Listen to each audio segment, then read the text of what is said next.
I'm Melissa Shanahan, and this is the Velocity Work Podcast, episode number 157.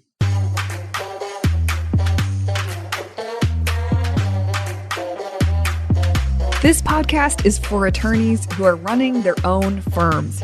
We explore tactics, tools, and stories related to pushing past simply lawyering well and into building a successful firm. Working in your firm and working on your business are two very different things. This podcast focuses on the latter. Hey everyone, welcome to this week's episode. How are you? How are you doing? By the time this airs, we'll be rounding out Q2. And if you're in my crew, in my world, we'll be making plans for Q3 and beyond. And starting on the accountability side and the coaching side of things between the quarterly planning retreats. And so I'm watching people as they're rounding out Q2 and my interactions with them. And there's something that strikes me that I wanted to make sure to point out today so you can be really intentional for yourself.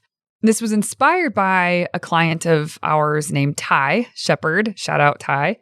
His reflection was that how you stop something is just as important as how you start something.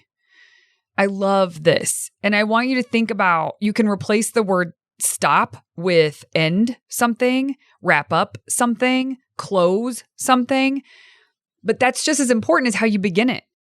And we talk a lot over here at Velocity Work about how you start something, how you need to drop in and get focused, and things that you can do that help facilitate that, setting timers so that it really allows you to drop in and be present, making sure you set expectations correctly so that those around you aren't pinging you when you're supposed to be focused. There's all kinds of things that you can do to set yourself up to win at that game, but how you stop it, how you close that period of time is just as important.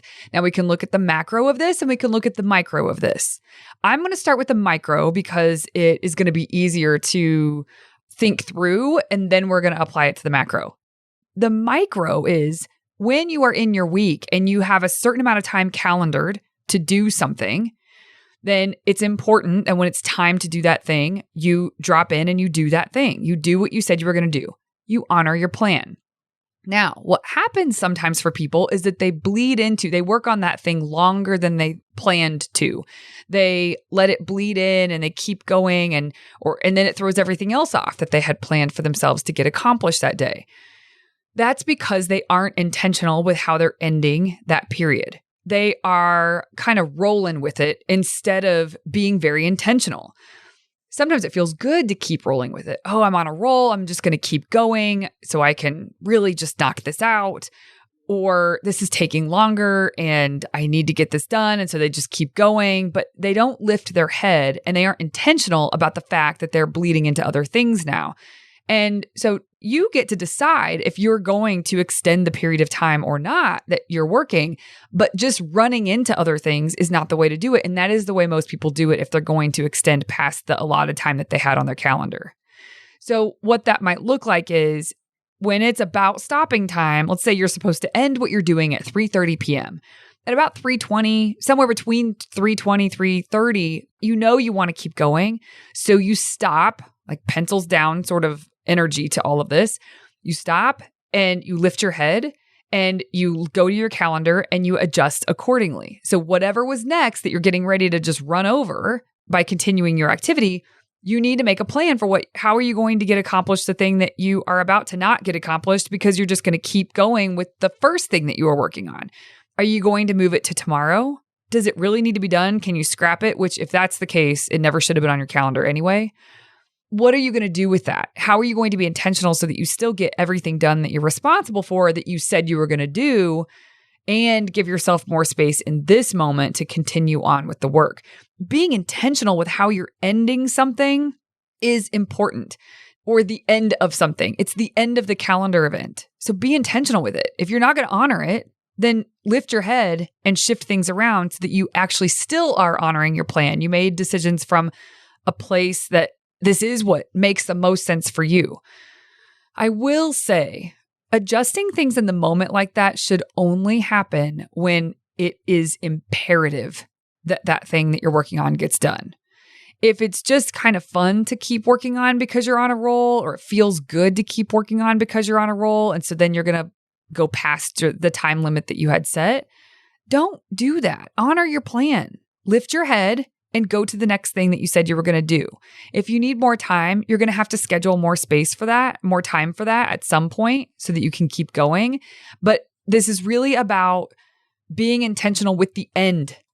So you either end on time, even if you wished you would have gotten more done, or you want to keep working on it, you end on time and you schedule more time for that thing when it's appropriate. And then you move on to the thing that you had planned to do. Or you make, from a high level place, you make a decision and you are intentional with the thing that you're getting ready to plow over. You have to move that and be really intentional with where you're moving it, reset expectations, et cetera, et cetera. That's really inefficient way to do things, by the way. That's why I really want people to be able to make a plan that they can honor. It's inefficient. You're now having to take time to move it on your calendar. Now you're having to take time to reset expectations that may go along with that are needed. And that wouldn't have needed to happen if you would have honored your plan. But nevertheless, there are going to be times where it makes sense for you to, from a high level place, make a call and move the thing that's in the way of you being able to finish what you started. Either way, you are intentional with how you end that block of time that you made a plan for. So that's with an event. So that's about as micro as I'm going to get on this podcast episode. Now, if we go one step out towards the macro, then we can look at the day. And it's very common to hear conversation about how people start their day and, to make sure that they have the day that they want, make a plan for their day, et cetera, et cetera. All of that, just being intentional with the start of the day. Okay, but what isn't as common to hear talked about, though it is talked about, is how you end your day. Now, there's a couple ways to think about this. One, as a law firm owner, how you end your work day, I think is very important. But then also on a personal note, how you end your day entirely. We could talk about that in just a moment. So how you end your work day. How do you want to end your work day? I recommend that you take stock of what was accomplished during your day. And you can just do the top 3 accomplishments if you want. Top 1 to 3 things that you are pumped that got accomplished that day. And then I would reflect for a moment and note an observation that you have about you and how you operated that day. This can be something great that you want to pat yourself on the back for. Like maybe you did stick to your plan that you had calendared and it felt really good despite being pulled in different directions and having urges to go work on something different. You actually stuck to your plan. Then I would acknowledge that. But I also, on top of that, would try to really reflect here. Why is that? What teed you up to be able to do that? How did you do that today where some days you didn't operate in the same way? Like, what was the difference? I would learn about that so you can study your good patterns and good habits and you can replicate them moving forward. The whole point of reflecting and getting a lesson learned or just observing something is to be able to carry forward what you want to carry forward, to create more of that, more of things that are in line with what you really want.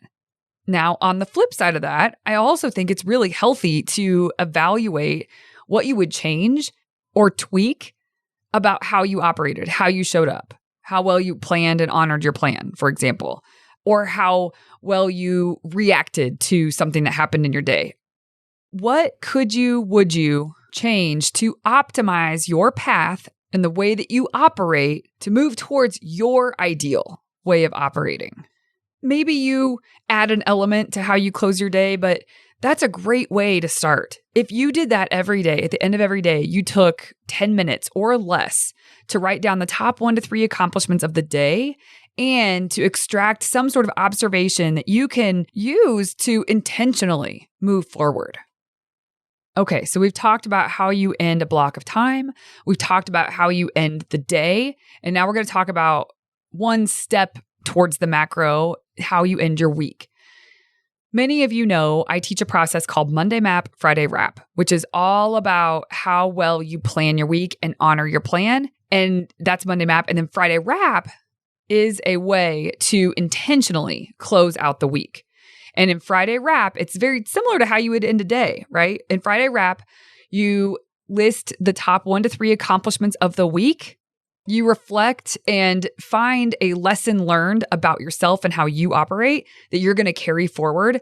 So even if you do this at the end of every day, there's some micro things happening. But at the end of the week, there's one that trumps. Like if the major thing this week that I learned about myself that I am going to shift so that I have a better result moving forward is, and pick the one that's the most important from the week. Of course, we all have things we want to improve. And some people have a list of like one, and some people have a list of 25.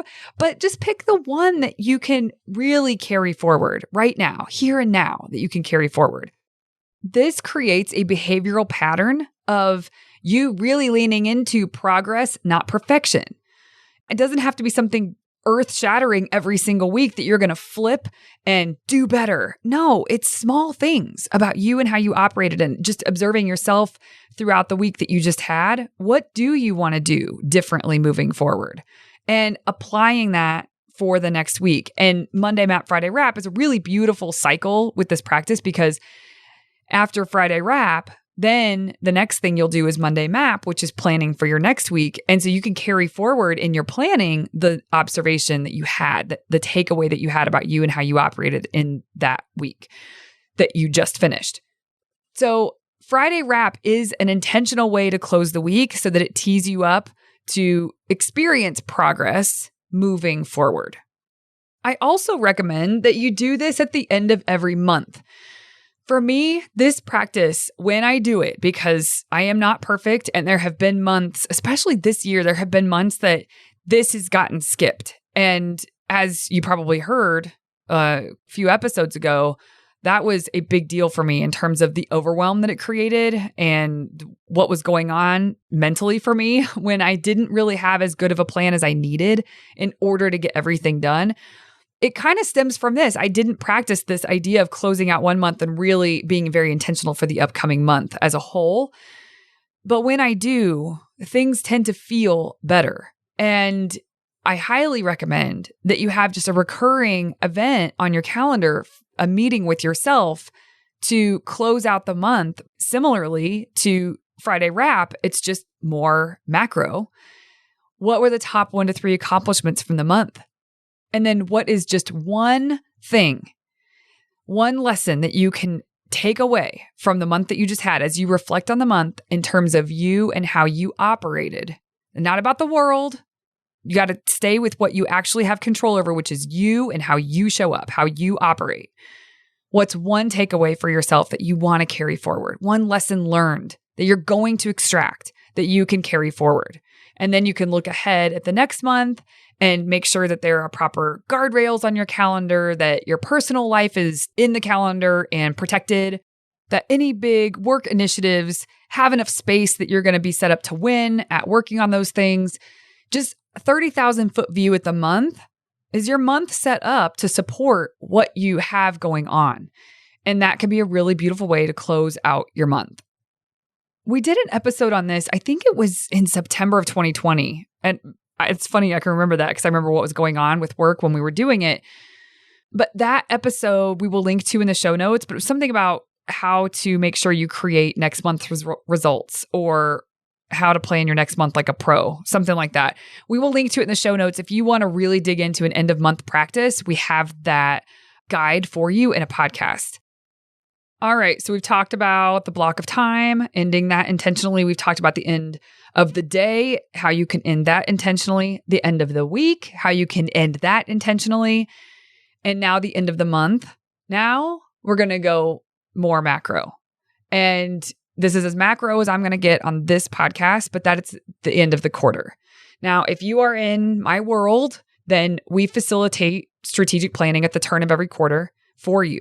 And in that, automatically, as a part of that, we facilitate a review of the previous quarter, where similar to all the things you've heard prior, this allows you, it gives you space to take stock of accomplishments, realizations, lessons learned, really take stock of the last quarter so that you can decide what you're going to carry forward. What lessons do you need to process so that you can carry them forward? And that is a part of the quarterly planning retreats. Anytime you are getting ready to make plans, to look forward to the future in any way, it's important to review what you just completed, what you just finished. And doing this makes it so that you are very intentional with moving forward. If you don't do this, you will move forward. And it's not that you can't create good in your world and you can't move closer to your goals. I'm not saying that none of that will happen, but there is a peace of mind. There is reduced chaos internally, and a sense of groundedness about making the plans and moving forward with plans when you are reviewing, taking stock, taking note, and then choosing what you're going to do moving forward. One thing you're going to tweak or change, or one value that needs to be implemented into how you work, etc. Who knows what it is for you, but you will not know what you're going to carry forward unless you process what you've just been through. It's extremely important. And so this idea of ending intentionally is very important. Now, I also want to say that ending intentionally means ending at the right time, ending when you're supposed to be ending it. And what I mean by this is so often we get started down a path and then things get busy, we sort of lose focus, and it just sort of dissipates and we don't end anything intentionally. We didn't even get to the end so that we get into intentionally. So part of ending intentionally is making sure that you keep your head down and you get to completion with that thing, that you actually do what you said you were going to do. And then that alone is ending more intentionally because you're seeing this thing all the way through to completion than the average person will give it. And we've talked before about on this podcast, your relationship to quitting. Quitting, people think typically that quitting is an active behavior, but your version of quitting may be a very passive behavior where it just slips away. You didn't consciously say, I'm quitting. You just allowed it to slip away. And being intentional with the way that you stop something and the way that you end something makes sure that you are conscious, that you are awake at the wheel so that you will quit less things because you won't just let things slip away.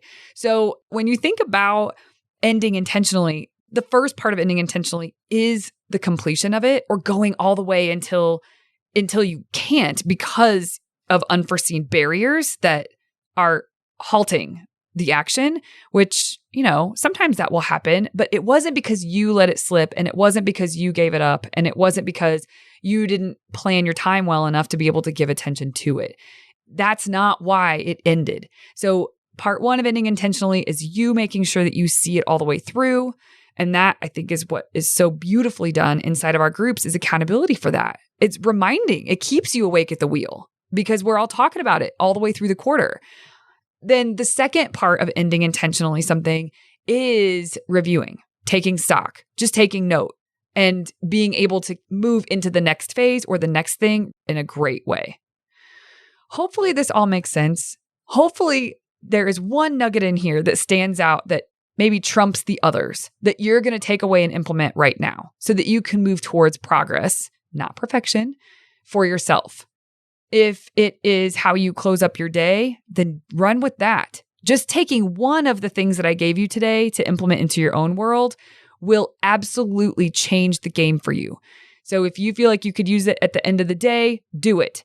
If you feel like you could use it at the end of the week, then go to velocitywork.com and get your hands on the Monday Map, Friday Wrap guide. That will guide you through not only Friday Wrap, which is ending your week intentionally, but it'll also help you plan really well for every single week coming up. If closing out the end of every month is what the biggest draw for you was from this podcast, then go to the episode that we provide in the show notes and get your guide and the steps to do that. And if you want to be a part of a community and a group where intentionality is facilitated, then get in Mastery Group. And that is exactly what you will have. velocitywork.com/join is always where you can go to learn more about Mastery Group. And if you're listening to this in real time, you can add yourself to the wait list. Enrollment opens late summer for the next round. But no matter what, that URL will always have the information. And if enrollment is open, you are able to enroll. And if it's not, then you can get on the wait list. But that's the link to go get yourself informed. Okay, let's be intentional with how we end things, not just how we begin things. Take one nugget from this podcast and implement it. It's remarkable what a difference it makes when you stop things, close out things, end things intentionally. Have a great week, everyone. I'll see you here next Tuesday. Hey, you may not know this, but there's a free guide for a process that I teach called Monday Map, Friday Wrap. If you go to velocitywork.com, it's all yours. It's about how to plan your time and honor your plan so that week over week, more work that moves the needle is getting done in less time. Go to velocitywork.com to get your free copy.